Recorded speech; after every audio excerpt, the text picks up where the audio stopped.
Welcome to Not Milk Never Milk. Subscribe if you're lactose intolerant. You start now. Set the bottle on a drop cloth in fresh air and put on gloves, goggles, and a respirator. Clean grease with degreaser so the stripper bonds properly. Apply a thick gel stripper in a 1-2 mm coat, covering painted areas. This clings to vertical surfaces and prevents runs. Once applied, wait the manufacturer time window. You want paint to lift and wrinkle. Make sure to keep children and pets away while it works.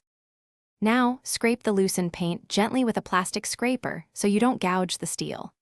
Once most paint is off, switch to brass brush or 0000 steel wool and rub with the grain to remove residual film. That avoids scratches.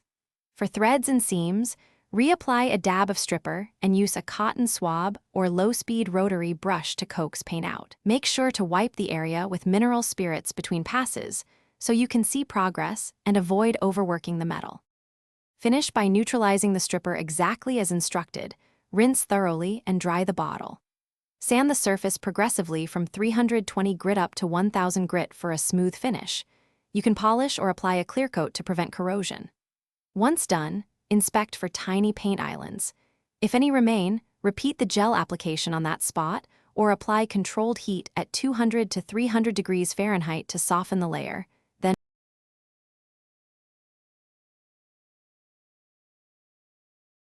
Thanks for watching. If this was helpful, leave a like and consider subscribing. See you next time.